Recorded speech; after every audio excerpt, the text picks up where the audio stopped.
जय श्री कृष्णा। सत्संग की सीख जीवन बदलने के लिए पर्याप्त होती है। एक सत्संग की ऐसी ही कहानी हम आज आपको सुनाएंगे। एक सेठ और सेठानी रोज सत्संग में जाया करते थे। सेठ जी के घर एक पिंजरे में तोता था। तोता उन्होंने पाल रखा था। तोता एक दिन पूछता है कि सेठ जी, आप रोज रोज ऐसे कहाँ जाते हो? सेठ जी बोले कि मैं तो सत्संग सुनने जाता हूँ। सत्संग सुनने से ज्ञान बढ़ता है।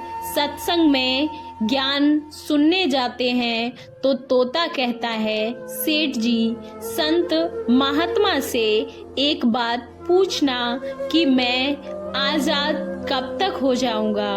अब सेठ जी सत्संग खत्म होने के बाद एक संत से पूछते हैं कि महाराज, हमारे घर जो तोता है उसने आपसे एक प्रश्न पूछा है। उसने पूछा है कि वो आजाद कब तक होगा। संत जी ऐसा सुनते ही बेहोश होकर गिर जाते हैं। अब सेठ जी संत की हालत देखकर चुपचाप वहां से निकल आते हैं और घर आते ही तोता फिर से अपने सेठ जी से सवाल करता है कि मैंने जो प्रश्न दिया था, क्या आपने महात्मा से पूछा? तो सेठ जी ने कहा, हाँ, पूछा था। सेठ जी कहते हैं कि तेरे किस्मत में ही आजादी नहीं है, तेरी किस्मत ही खराब है। तो तेरी आजादी को पूछते ही वो साधु महात्मा बेहोश होकर गिर गए।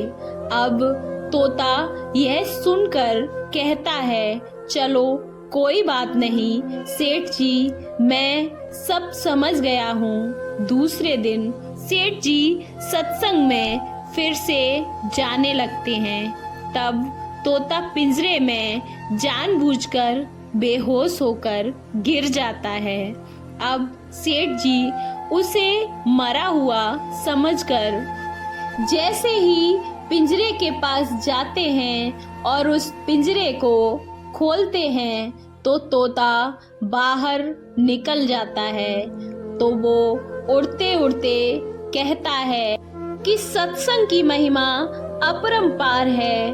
फिर सेठ जी सत्संग जाते ही सेठ जी संत जी से फिर से पूछते हैं कि कल आप उस तोते के बारे में पूछ रहे थे ना, अब वो तोता कहाँ है? सेठ जी कहते हैं, हाँ महाराज, आज सुबह सुबह वो जानबूझकर बेहोश हो गया और जैसे मैंने देखा तो उसका दरवाजा खोला, मुझे लगा कि वह मर गया है और मैंने उसका पिंजरा खोल दिया और उसे जैसे ही बाहर निकाला तो वो उड़ गया। तब संत ने सेठ जी से कहा कि देखो, तुम इतने समय से यहाँ सत्संग सुनने आते हो और सत्संग सुनकर भी आज तक सांसारिक मोह माया के पिंजरे में तुम फंसे हुए हो। और उस तोते को देखो, बिना सत्संग में आए उसने सत्संग का ज्ञान पा लिया है और मेरा एक इशारा समझकर वह तोता आजाद हो गया। इस कहानी से यह तात्पर्य है कि हम सत्संग में जाते तो हैं लेकिन ज्ञान की बातें सुनते भी हैं, ज्ञान की बातें करते भी हैं, या सुनते और करने से हमें ज्ञान मिलता है, पर हमारा मन हमेशा सांसारिक बातों में ही यूं ही उलझा रहता है।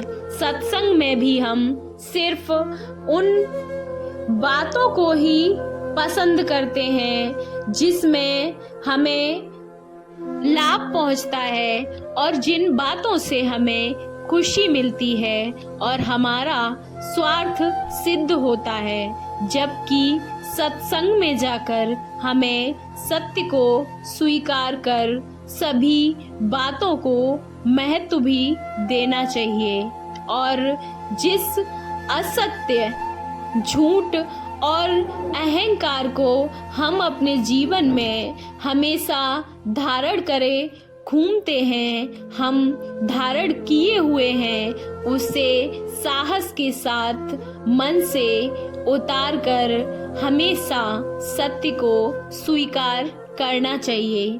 आपको ये कहानी कैसी लगी? अच्छी लगी तो वीडियो को लाइक, चैनल को सब्सक्राइब करना ना भूलें। जय श्री कृष्णा, राधे राधे।